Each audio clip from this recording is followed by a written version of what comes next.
What's up, Browns fans? Welcome back to another live edition of the Dawgs podcast. We're falling in love with these lives. It's a ton of fun. It's hard to go back and do a regular episode whenever we get to do a live with all this interaction with you guys in the comments. Plus, when we do them digital like this, virtual, it's kind of nice to just get your guys' feedback. And we should be unveiling the new studio very soon. So we appreciate you guys hanging out with us on a Saturday night. I know there's college football going on, but let's be honest, we're the bigger draw. Who's the bigger draw? The Dawgs podcast or Colorado? It's Yeah. So I think it's us. I mean, I think Colorado and Dion are probably like a really close second. This it comes on at 10. Yeah, it's on at 10, man. So no conflict. We got time. No scheduling conflict. Yeah. So we're gonna do. We're just gonna do. Normally do these for an hour for like the preview or the before game or post-game stuff. Today, we're going to stick to about a half hour, so we're happy to have you guys here. We're going to get into what we think about this upcoming matchup with the Steelers. Before we do, though, remember, if you want to get your voicemails on the show, which we have one to get to today, you can head to thedawgspodcast.com, tap leave voicemail in the drop-down menu. If you are watching on YouTube, please like and subscribe. Make sure you tap the notification bell so you never miss any of the new content we're putting out. You can also find us on Instagram, Facebook, Twitter, and TikTok. If you prefer to just listen to the show, you can find us on Apple, Spotify, and Google. And lastly, if you're looking for more Dawgs content, head to jointhedawgs.com, become an official Dawg Pack member on the Patreon page. We got fantasy football going on. You get after hours episodes, which we're recording one tonight. So you get an extra episode every week. You get access to the private Discord, which is constantly going off. There's a lot of people in there just talking literally everything: barbecue, betting, fantasy, and Browns 24/7. So if you want to hang out with the Dawgs and you want to just kind of meet some Browns fans scattered around the world, check out the Dawg Pack. It's a really cool place. Jointhedawgs.com. So how you guys doing on a Saturday evening? Go Buckeyes. Started a little slow, but they figured it out second quarter and then looked like the Ohio State that we're used to seeing.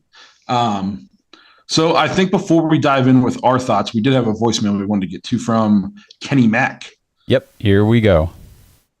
Yo, guys, it is Kenny Mack, and there's not a better time to beat the Steelers. I'm sure they'll be TJ Watt fired up, but what we need to do to overcome their early game hype is we can't have turnovers because we're a similar team to the Niners. I mean, we control the game with run and the D-line. So Washington just got to look a little bit more comfortable, and I'm sure it was just the weather, but let's get some early TDs on that board. Let's wipe the Steelers all over Old Heinz Field, just like the Niners did. So last point, tackle play. Worried about TJ Watt on DeJuan Jones, and Jed, come on, man, buckle up. Let's go, Brownies. Well, where do you guys want to start with that? I agree. Go ahead, Justin. Go ahead. I agree with what he said about San Francisco's defense. I think it's very comparable. If you would have asked me a couple of years ago, I'd have been like, oh, man, San Francisco, that's the top of the line. But I think that the Browns last week made a statement that they're the for real deal. They're very competitive. It's not just paper. They are playing good. So I'm very excited. Their Steelers coming in very, very banged up. There's a lot of key guys on both sides of the ball that are going to be missing on Monday Night Football. But very excited for the game. I think a big thing Kenny said, that avoid the early turnover because they're going to be fired up. They just got embarrassed out on the West Coast in San Francisco. This is their first home game of the season, Monday night prime time. They don't want to fall to 0-2. They're going to come out like I think the Browns are just going to have to weather the storm.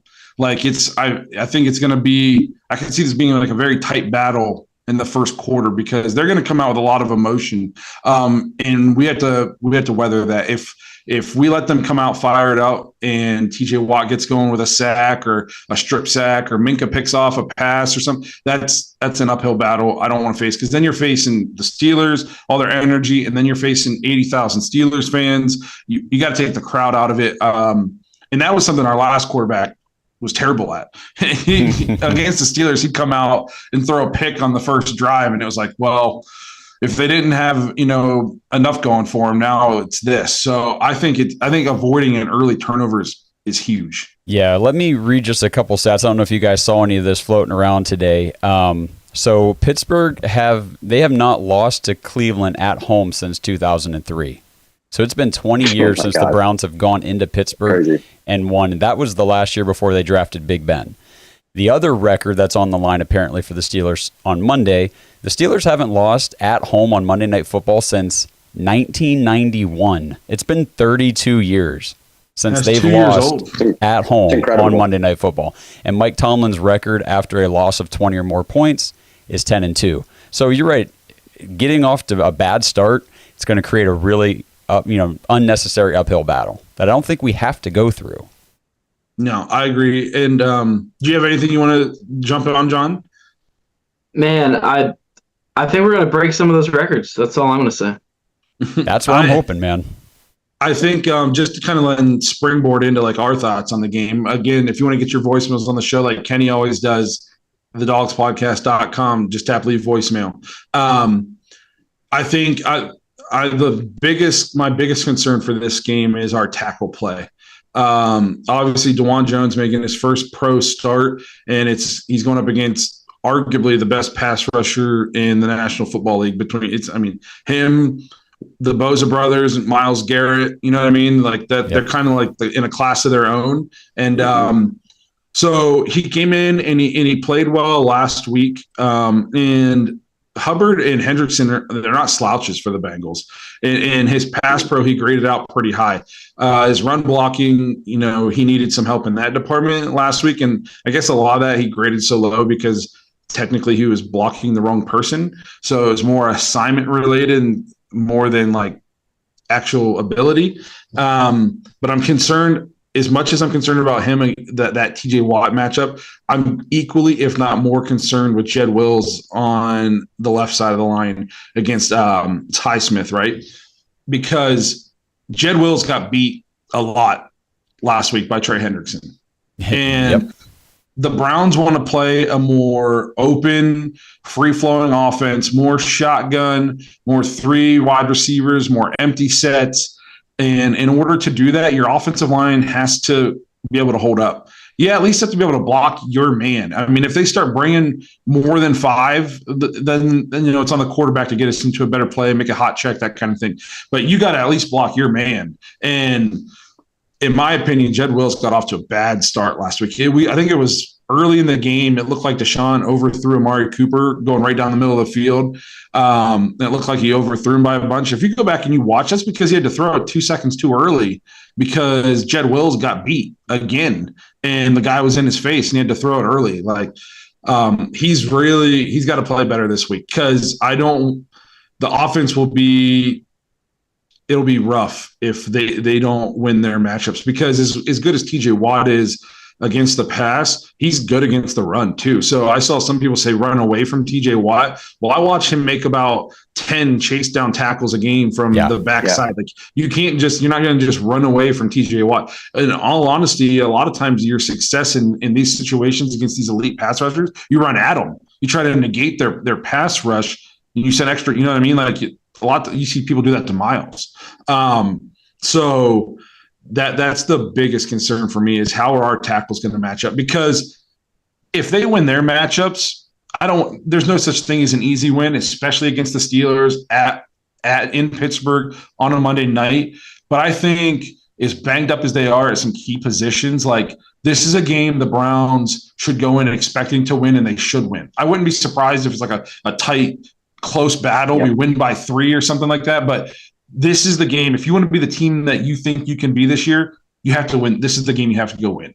Like there's no excuses. They don't have their number 1 wide receiver. They don't have their number 1 defensive lineman. Like you have to go win this game. And I don't want to throw too much shade at them before we play them, because, but their quarterback's Kenny Pickett.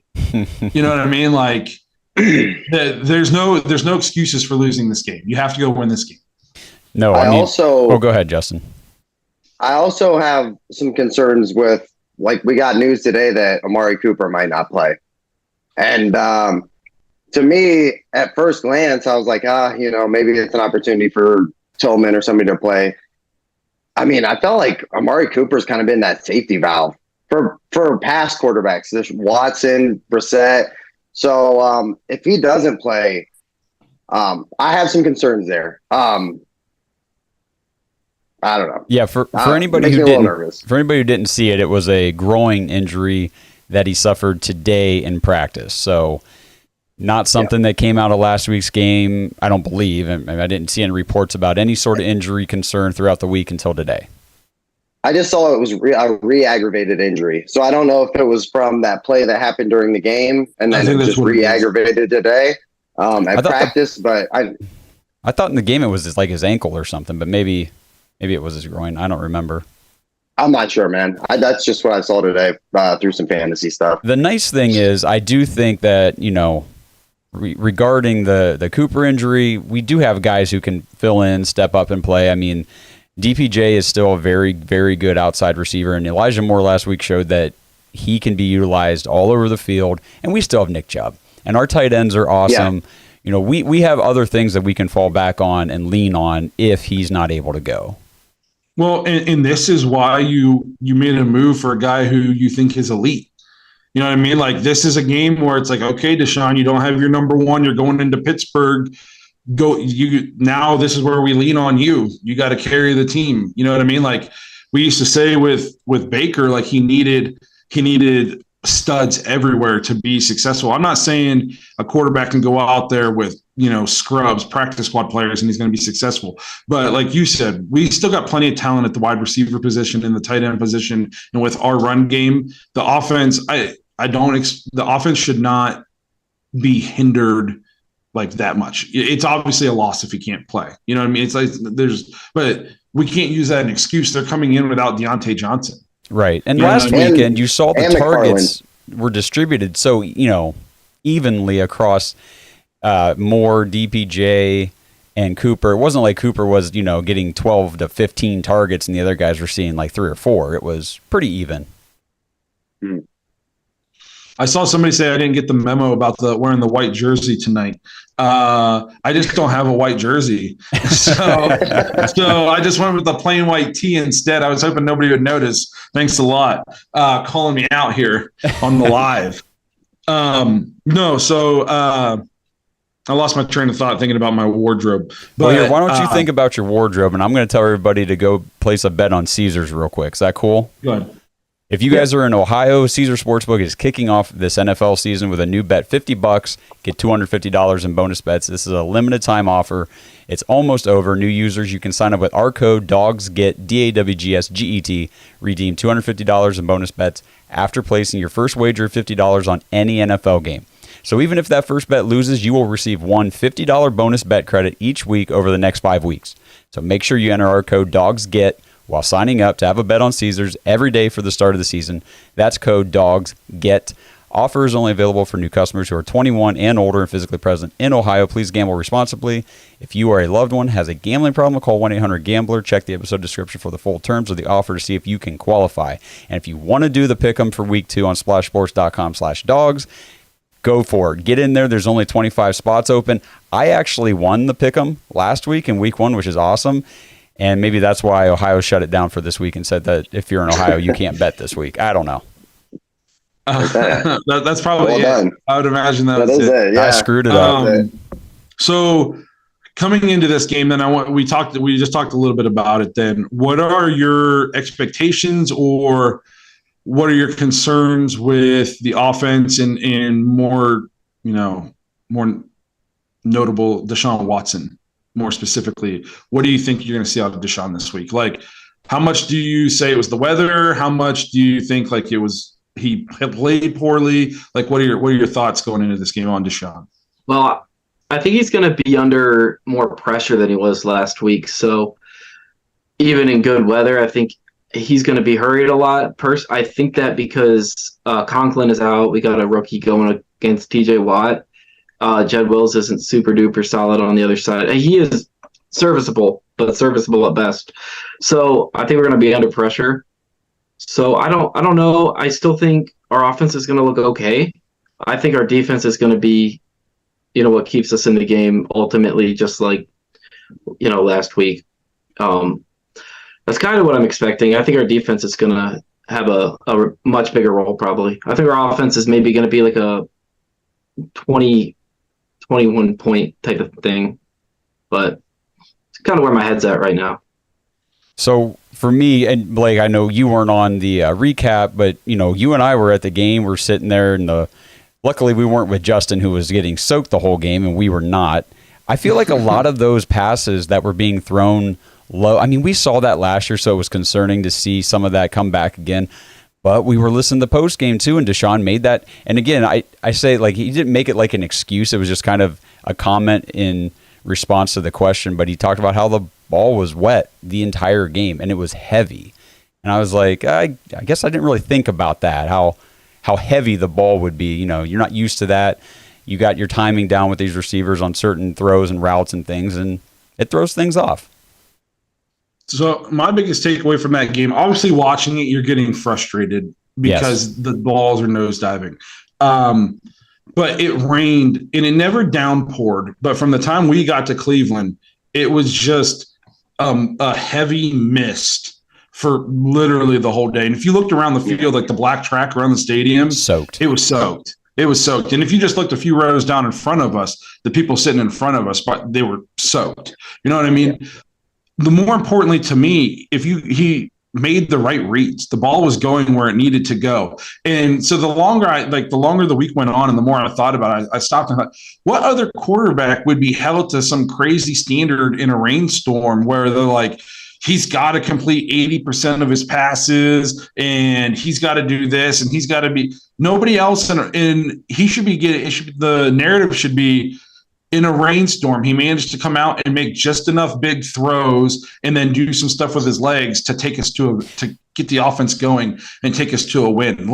Nobody else is expected. If we still have Baker and we threw the ball however many times we threw it and he was being inaccurate, people would be on Stefanski's ass about how he's not running the ball enough. Why would he call so many pass plays in a rainstorm? But they're just moving the goalposts on him. Like nobody expects anybody to go in to a rainstorm where the ball is wet and think you're just going to dial it up like you're playing in a dome or you're playing on a 70-degree perfect day, not a cloud in the sky. Like the dude came out, they said the game plan early was to see if they could throw.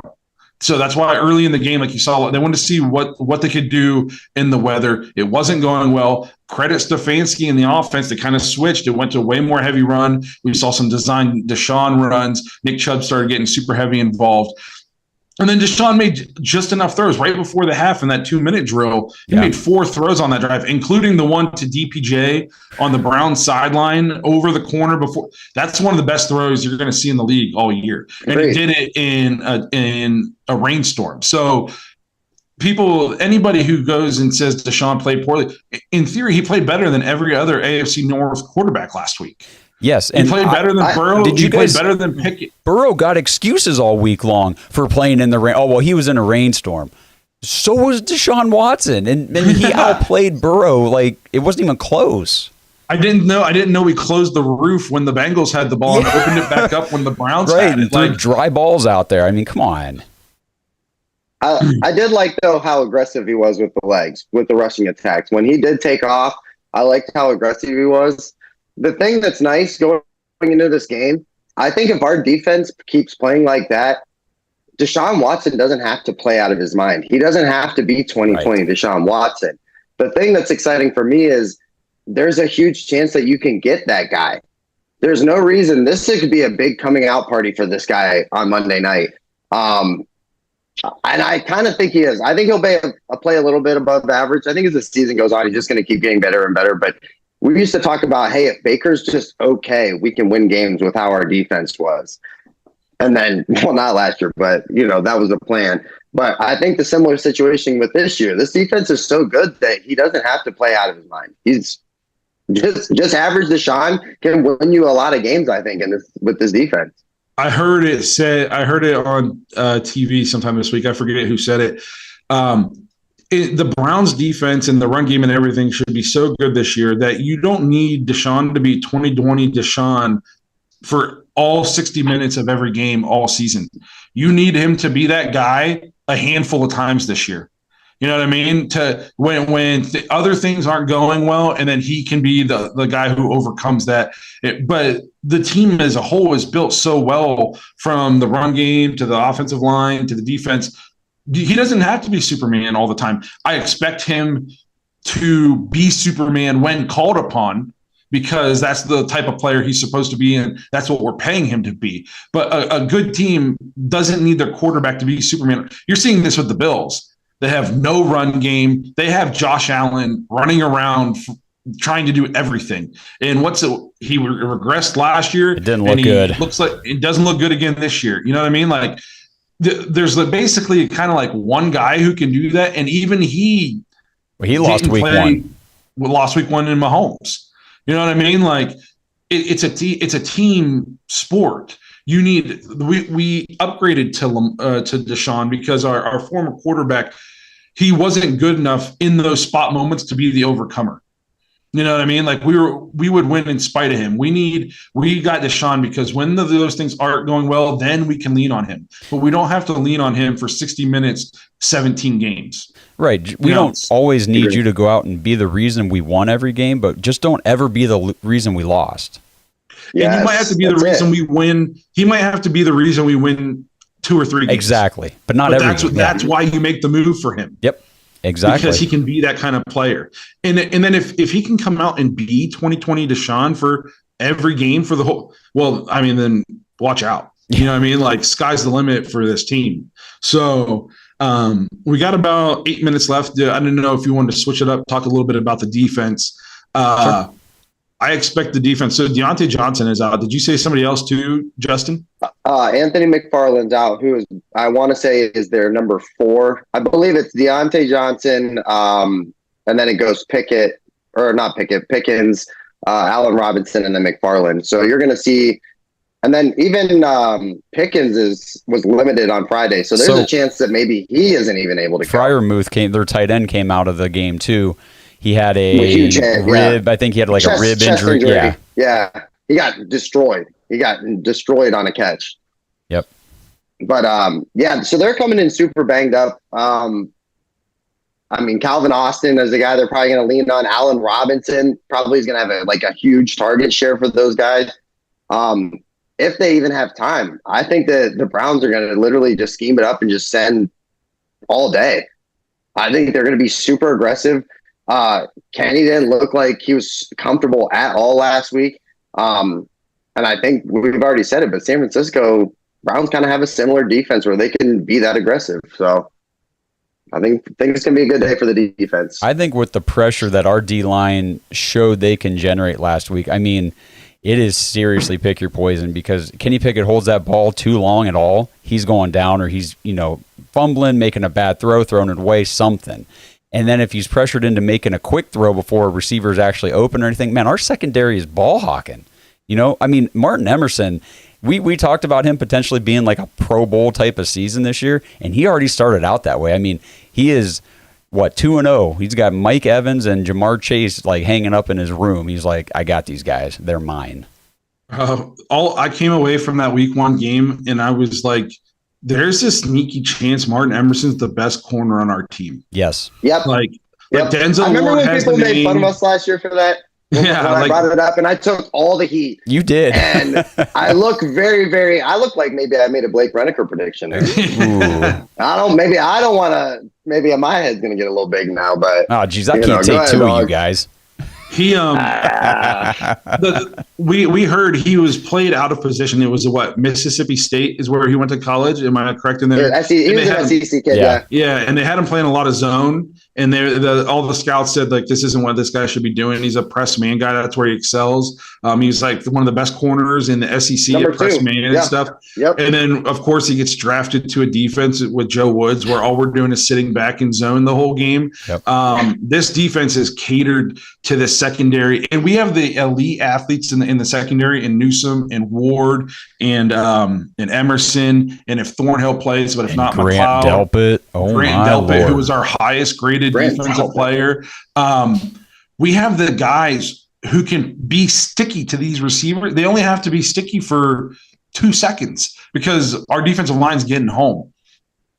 So we can play, like, a lot of people don't blitz and don't press man the Bengals because Jamar and T. Higgins are so good and Joe Burrow's so good. We have the kind of defense where you can get up on these guys because you don't have to worry about getting beat deep, because there's not going to be time to get beat deep because we're going to get home.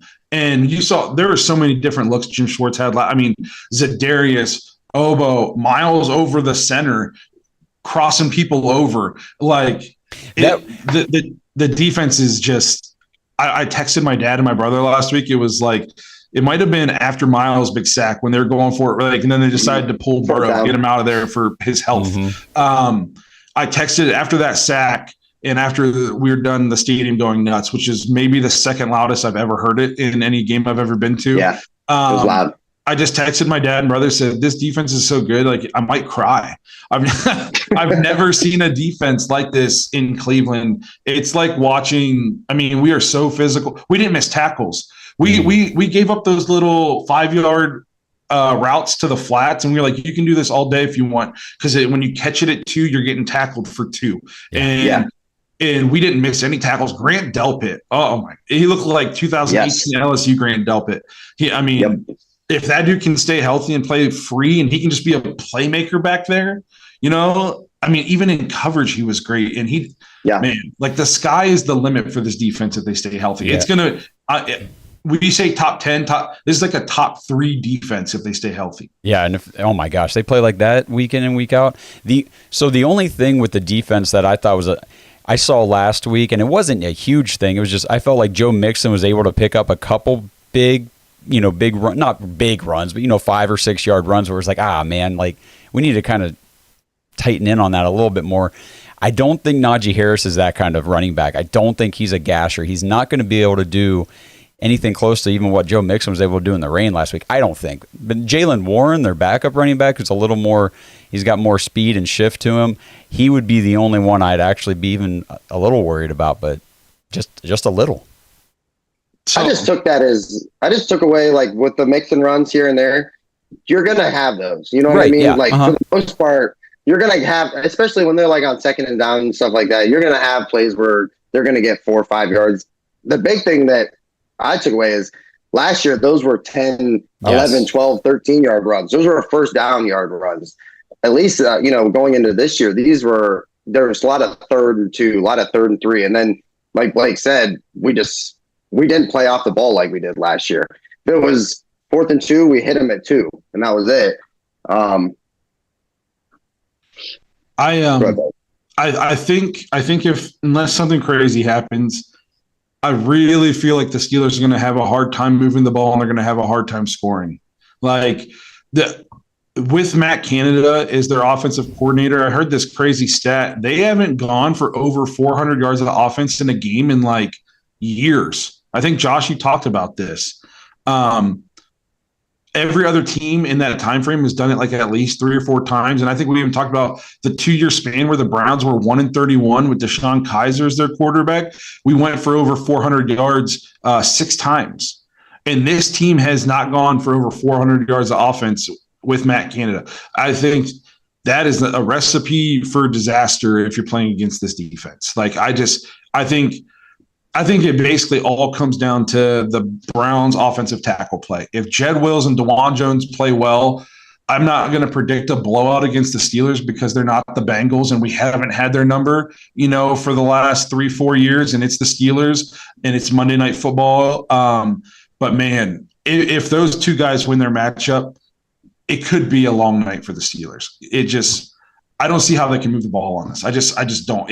Something would have to go really wrong for us for them to come out and put up a bunch of points. If there was ever a time to flip the script, change the narrative, break some records and start a new trend, it's right now. It's right now with this defense, this offense, Jim Schwartz in there just taking care of business, letting Kevin focus on the offense. This is awesome. It is awesome. Yep. So, we said we were going to keep this to a half hour. We're at the 30-minute mark. I hate jumping off on everybody who's in here. But I just want to go back real quick. I got to shout out Fatal Gnome. He pledged some buckaroos so we could say, woo, 1-0, boys. That 15-2 number 1 AFC seed coming. Woo, woo, woo. So far, His record is on track. Yes. So before we get out of here, I just want to get, first of all, you guys see everybody in the chat with these sweet Browns emojis. Those guys are YouTube members. It's only 99 cents a month. So if you guys like our live shows and you like being in the chat and having the sweet Browns emojis and stuff, for 99 cents a month, you can become a YouTube member of the channel. And we just got it helps support the show a lot. It's only $12 a year for you guys. Yeah. It helps us out a lot. So we just got Chef Brian K. Thank you for becoming a supporter. We appreciate that. So before we get out of here, I just want to go around the table real quick and get prediction for Monday night. We'll start with you, John. Give me a score and a winner. I'm going to take the Browns. I'm going to go 21-3. Okay. Give me the Browns. Give me the Browns in decisive fashion, 31-3. Wow. Okay. I've got Browns 27-6. 27-6. We do not give none of us so far are predicting the Browns give up a touchdown the first 2 weeks. Because we don't. I love it. I'm worried about the tackle play and what that's going to do to the offense. So I'm going to take Browns 17-6. Okay. Hey, as long as it's Browns, I really don't care about the score. Sweet. I think if those two guys play well, it could be 28-6. Real quick, does anybody else have more confidence in DeJuan Jones than Jed Wills right now? I'm confident in his ability to play against a kind of middle of the pack defensive guy, but if he's going up against an elite, arguably best, defensive end in the league, TJ Watt, it's a good test. I'm worried, but like I said last week, I'm actually excited too. I just want to see what he's got, and I think this is a really good game to see what he's got. Yep. All right. So you guys heard it here. You got the predictions. It actually makes me kind of nervous that anytime one team seems to be the overwhelming favorite and everybody picks them, they lose. So maybe I'm going to say Steelers win 6-5. It just feels different right now, man. I don't know. It feels different than that. I hope I'm right. I hope I'm not wrong about that. Steelers Nation Australia, so he's from Australia, I presume, says Steelers 24-23. How are you getting 24 points? Where are they coming from? I don't see them getting 24 points. No. I don't see that happening. So I hope I'm wrong. I hope I'm right. I hope you're wrong. And Steelers fan, thanks for being. You were cool in the chat all night. You can come check us out anytime you want. So again, thank you to everybody who spent a little bit of their Saturday night here with us. I think this might have been the most people we've ever had watching at one time, which is awesome considering it's a college football Saturday night. So again, thank you guys for being here. And we can't wait to see you guys next week when we're talking about hopefully another Browns victory, starting 2-0 for the first time since I think I was 4 years old. So go Browns, and we'll see you guys next week.